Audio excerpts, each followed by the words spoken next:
अस्सलाम वालेकुम my YouTube family, कैसे हैं आप सब। मैं भी अल्हम्दुलिल्लाह खैरियत से हूँ और उम्मीद करती हूँ कि आप लोग भी खैरियत से होंगे। आज मैं फिर से हाज़िर हूँ एक नए ब्लॉग के साथ। तो आइए स्टार्ट करते हैं। अभी हो रही है फ्राई चिकन की मैरिनेशन, देख लेते हैं इसको। चिकन ले लिया 1 किलो और उसको सिरके और नमक के पानी में डिप करके रख दिया था, जिसमें सारा ब्लड वगैरह निकल जाए। उसके बाद फिर इसमें शामिल किया पिसी हुई लाल मिर्च, नमक, गरम मसाला, पिसी हुई काली मिर्च, पिसा हुआ ज़ीरा और बेसन और फूड कलर। उसके बाद इसमें शामिल कर दिया 2 चम्मच कसूरी मेथी। ऐसे ही बिना ड्राई रोस्ट के, ऐसे ही जैसे पैकेट में आती है, उसको हल्का सा हाथ पे क्रश कर लिया था। उसके बाद अब इसमें शामिल कर देंगे अदरक लहसुन का पेस्ट। 4 चम्मच के करीब मैंने इसमें अदरक लहसुन का पेस्ट शामिल किया। अब इसको मिक्स कर लेंगे, खूब अच्छे से इसको मिक्स करेंगे और मिक्स करके इसको रख देंगे 3-4 घंटे के लिए रेस्ट पे, क्योंकि जब मैरिनेशन अच्छी होगी तभी आपका जो फ्राई चिकन है वो अच्छे से बनेगा। मसाले का जो फ्लेवर है वो चिकन के अंदर पूरा अब्जॉर्ब हो जाएगा। तो फ्राई चिकन जब भी बनाएं, फ्राई चिकन या फ्राई फ़िश जब भी बनाएं, तो मैरिनेशन आप कम से कम 2-3 घंटे की तो ज़रूर करें। इसमें इसका जो मसाला होता है, जो मसाले का फ्लेवर होता है, वो सब खूब अच्छे से चिकन में मिक्स हो जाता है। ऊपर से मैंने फिर इसमें शामिल कर दिया लेमन, क्योंकि लेमन से तो बड़ा अच्छा फ्लेवर आता है, बिल्कुल खट्टा खट्टा सा। तो लेमन ज़रूर शामिल किया करें आप। लेमन शामिल करने के बाद फिर एक बार इसको खूब अच्छे से मिक्स किया हाथों से, खूब अलट के पलट के। चम्मच वम्मच की जो मिक्सिंग होती है वो बहुत अच्छे से नहीं हो पाती है, इसलिए मैं हाथ से ही मिक्स करना पसंद करती हूँ। मिक्स करने के बाद फिर इसको रख दिया साइड पे कि ये थोड़ा सा खूब अच्छे से ये मैरिनेट हो जाए। उसके बाद फिर मैं प्रिपरेशन करने लगी नाश्ते की। भाई अब ज़िंदगी उसी रूटीन पे आ गई है जो पहले थी। 3-4 दिन हम लोग खूब घूमे घामे, तो किचन से बड़ी छुट्टी रही। बड़ा सुकून रहा कि किचन में नहीं आना पड़ा और खूब अच्छे अच्छे खाने वगैरह खाए हम लोगों ने। डेली घूमा, लेकिन भाई कब तक आप घूम सकते हैं, कब तक आप किचन से बच सकते हैं।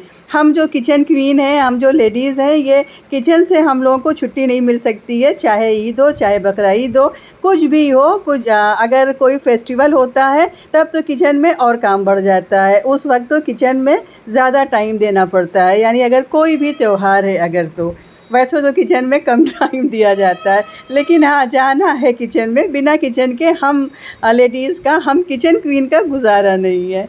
तो मैंने बनाई भिंडी की बहुत अच्छी सी कुरकुरी सी सब्ज़ी। रेसिपी मैं इसकी दे चुकी हूँ आपको, मेरे चैनल पे मौजूद है। अगर आपको देखना होगा तो आप देख लीजिएगा। भिंडी की सब्ज़ी बनाई, और भिंडी की सब्ज़ी के साथ मुझे इस टाइप की जो डबल रोटी बनती है, दोहरी रोटी जिसको कहते हैं, ये रोटी मुझे बहुत अच्छी लगती है। ये रोटी को मैं खूब अच्छे से सेकती हूँ, करारी कर लेती हूँ बिल्कुल, और उसके बाद भिंडी की सब्ज़ी के साथ मैं इसको एंजॉय करती हूँ। ये मेरी बेटी को भी बहुत ज़्यादा पसंद है, इस तरह से सब्ज़ी कुरकुरी कुरकुरी और कुरकुरी करारी वाली रोटी।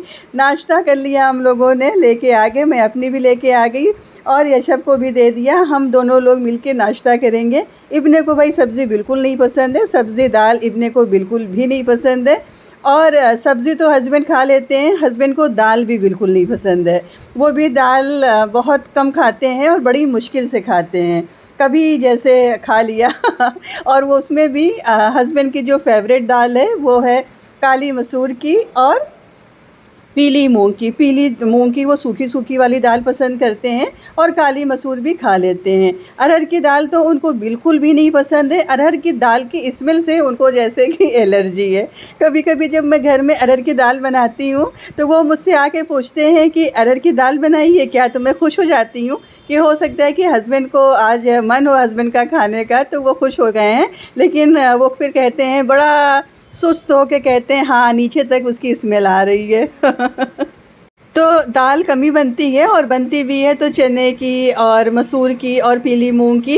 अरहर की दाल कम बनती है। खैर, नाश्ता वाश्ता होने के बाद अब इब्ने के होने वाले हैं यूनिट एग्ज़ाम होंगे, उसके बाद छुट्टी हो जाएगी इंशाल्लाह, समर वेकेशन हो जाएगी। तो अभी यूनिट होने वाले हैं बस 1 हफ़्ते के बाद। तो इब्ने माशाल्लाह ज़ोरों शोरों से लगे हैं कि उनके नंबर अच्छे आए। भाई आ गया था तो भाई भी छेड़ रहा था इब्ने को कि आजकल पढ़ाई पे ध्यान दे रहे हो, क्या बात है। और भाई पढ़ाई पे ध्यान देना है, इब्ने को भी नंबर इनको भी अच्छे लाना है। मैंने मंगाया था ब्लिंकिट से कुछ सामान। ब्लिंकिट से बड़ा आराम हो गया है, जब से ये इलाहाबाद में आया है ब्लिंकिट, इतना ज़्यादा हम लोगों को आराम हो गया है। बस जो भी चीज़ चाहिए फ़ौरन ऑर्डर करो, 10 मिनट के अंदर आपके पास ऑर्डर पहुंच जाता है। तो जब से ब्लिंकिट इलाहाबाद में आया है, तब से मेरी ज़्यादातर शॉपिंग ब्लिंकिट से ही होती है। जो भी सामान रहता है, 4-5 सामान को मैं पहले नोट डाउन कर लेती हूँ और उसके बाद फिर मैं ऑर्डर कर लेती हूँ, और विदिन 10 मिनट्स ये ऑर्डर आपके पास होता है। गर्मी में थोड़ा सा घर के अंदर स्मेल आने लगती है, अजीब सी, पता नहीं कैसी स्मेल आती है। कमरा बंद रहता है, एसी चलता रहता है, इस वजह से या किस वजह से आती है समझ में नहीं आता है। क्योंकि मेरे ख़्याल से एसी की वजह से ही आती है, क्योंकि जब रूम पूरा बंद होता है, कहीं से क्रॉस वेंटिलेशन नहीं होता है, तो अंदर कमरे में स्मेल कभी कभी आने लगती है। तो इसलिए मैंने ये 2 रूम फ्रेशनर मंगाए हैं। इसमें ऑफ़र चल रहा था, बहुत अच्छा ऑफ़र चल रहा था। तो पहले तो मैं 1 ऑर्डर कर रही थी, लेकिन उसके बाद फिर मैंने बोला कि 2 ऑर्डर कर दो। और ये कुछ इन लोगों के चिप्स वग़ैरह आई है, क्योंकि रात में जगते हैं ये लोग। इशरा सब अपनी कंपटीशन की तैयारी कर रही है कि एडमिशन हो जाए अच्छे अच्छे कॉलेजेस में, और इब्ने के यूनिट होने वाले हैं। तो ये लोग रात में पढ़ाई करना ज़्यादा सही समझते हैं। रात में सुकून रहता है, कोई डिस्टर्ब करने वाला नहीं रहता है, तो रात में ये लोग पढ़ना ज़्यादा पसंद करते हैं। तो सुकून से तीनों भाई बहन अपना पढ़ते हैं लेट नाइट तक। हम कभी जगते रहते हैं, कभी सो जाते हैं। तो इसीलिए मैंने मंगा दिया कि कभी इन लोगों को छोटी मोटी भूख लगे तो ये अपना चिप्स वग़ैरह खा लें। खैर, अब हो गई है शाम, चिकन खूब अच्छे से मैरिनेट हो गया, तो मैं आ गई चिकन को फ्राई करने के लिए कि चिकन को फ्राई कर दें और बच्चों को दे दें, क्योंकि बच्चे भी बस दिन में ऐसे ही खाए थे, कोई चिकन और मटन तो बना नहीं था। तो चिकन मटन जब बन जाता है तो पेट बहुत अच्छे से भर जाता है, लेकिन जब दाल और सब्ज़ी बनती है तो पेट उतने अच्छे से नहीं भर पाता है बच्चों का। मेरे खा तो लेते हैं सब बेचारे, पेट भर लेते हैं, लेकिन हाँ, चिकन और ये फ्राई चिकन और फ़िश वगैरह बहुत शौक़ से खाते हैं, खुश होके खाते हैं। तो मैंने बोला था इन लोगों से कि इस टाइम तुम लोग सब्ज़ी दाल खा लो, शाम को इंशाल्लाह तुम लोगों को मैं खिलाती हूँ फ्राई चिकन। तो इंतज़ार कर रहे थे कि कब अम्मा किचन में जाएं और कब फ्राई चिकन को लाएं हम लोगों के लिए। तो खैर मैं आ गई और फ्राई करने लगी। मेरी कोशिश हमेशा ये रहती है कि मैं जो भी बनाऊं बच्चों की पसंद से बनाऊं, इसलिए एक रात पहले मैं अपने तीनों बच्चों से पूछ लेती हूं कि कल तुम लोगों को क्या क्या खाना है। वही हस्बैंड का तो वही रहता है कि नाश्ता करना है, खाना खाना है, फिर रात में खाना खाना है। जब वो गांव में रहते हैं तो उनको गांव में खाना भेजना रहता है, तो उनको तो मैं बना देती हूँ, क्योंकि उनकी कोई ऐसी ख़ास फरमाइश नहीं रहती है। और उनका अगर कुछ मन करता है तो होटल जिंदाबाद, कबाब पराठा ज़िंदाबाद, अटाला ज़िंदाबाद। तो हस्बैंड के तरफ से कोई भी परेशानी नहीं रहती है, घर में कुछ अच्छा बना है तो वो खा लेते हैं, अदरवाइज़ वो बाहर से ऑर्डर कर लेते हैं। तो इब्ने लोग का ये है कि घर में का खाना चाहिए। इब्ने ख़ासकर चाहते हैं कि मेरे हाथ का उनको खाना मिले, मैं उनको बना के दूँ। तो इब्ने की फरमाइश होती है कि खाना उसकी पसंद का बने, और इब्ने माशाल्लाह फूडी है, घर का खाना पसंद करता है। उसको और कोई फ़ालतू चीज़ नहीं पसंद है, कुछ भी नहीं पसंद है। ना तो उसको फ़ास्ट फूड पसंद है और ना ही उसको होटल का खाना इतना ज़्यादा पसंद है। वो बस घर का खाना चाहता है और मेरे हाथ का खाना चाहता है। तो मेरी कोशिश यही रहती है कि मैं जो भी खाना बनाऊँ वो इब्ने की पसंद का बनाऊँ, कि इब्ने खुश होकर खा लें और इब्ने का पेट भर जाए। तो आज तो फ़िलहाल रोस्टेड बन रहा है, और कल देखते हैं क्या बनना है, और पूछेंगे अभी इब्ने से कि कल क्या खाएंगे। वैसे कह रहे थे वो कि अब आप रोल बनाइए मुझे, कभी पनीर रोल बना के दीजिए, कभी चिकन रोल बना के दीजिए, कभी एग रोल बना के दीजिए। एग रोल बहुत दिन हो गया आपने रोल नहीं खिलाया है, तो अब आप डेली मुझे। तो अभी इब्ने को रोल चाहिए, तो मैं कोशिश करूँगी कल से कि इब्ने को अलग अलग तरह से रोल बना के दूं और उनकी पसंद का ख्याल रखूं। भाई बच्चा स्कूल जाता है, स्कूल से भूखा प्यासा आता है, तो घर में चाहता है कि कुछ अच्छा खाने को मिल जाए, कुछ अच्छा हो। खैर, रोस्टेड खाने के बाद फिर फरमाइश हो गई कि लस्सी पिला दीजिए।